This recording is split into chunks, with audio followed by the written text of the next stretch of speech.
Hi friends, అందరికీ నమస్కారం. Friends, ఈ వీడియోలో రెండు తెలుగు రాష్ట్రాలకు సంబంధించిన వెదర్ అప్డేట్ రావడం జరిగిందండి. వీడియోలోకి వెళ్ళి వివరాలు తెలుసుకునే ముందుగా మన ఛానల్ని సబ్స్క్రైబ్ చేసుకోండి. వీడియో నచ్చితే లైక్ చేసి సపోర్ట్ చేయండి. ఇక ఏమాత్రం ఆలస్యం చేయకుండా టాపిక్ని స్టార్ట్ చేద్దాం. బంగాళాఖాతంలో ఈ నెల 19న అల్పపీడనం ఏర్పడే అవకాశం ఉన్నట్లు వాతావరణ శాఖ వెల్లడించింది.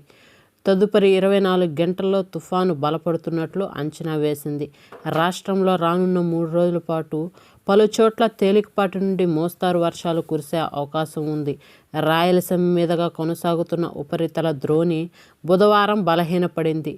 రాష్ట్రానికి నైరుతి దిశ నుండి బలమైన గాలులు వీస్తున్నట్లు వాతావరణ శాఖ తెలిపింది. నైరుతి రుతుపవనాల సీజన్లో రాష్ట్రంలో ఇప్పటి వరకు 49.92 సెంటీమీటర్ల సగటు వర్షపాతం నమోదు కావాల్సి ఉండగా బుధవారం ఉదయం 8:30 గంటల వరకు 83 సెంటీమీటర్ల వర్షపాతం నమోదైంది.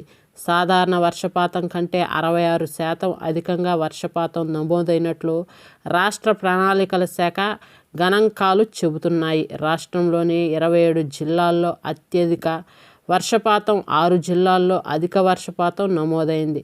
అలాగే తెలంగాణ రాష్ట్ర వ్యాప్తంగా చూసుకున్నట్లయితే ఇదే విధంగా వర్షపాతం అయితే అత్యధికంగా నమోదవుతుందని వాతావరణ శాఖ వెల్లడించింది. ఓకే ఫ్రెండ్స్, చూసారు కదా రెండు తెలుగు రాష్ట్రాలకు సంబంధించిన వెదర్ అప్డేట్. వీడియో నచ్చితే లైక్ చేయండి, మన ఛానల్ని సబ్స్క్రైబ్ చేసుకోండి. Thank you.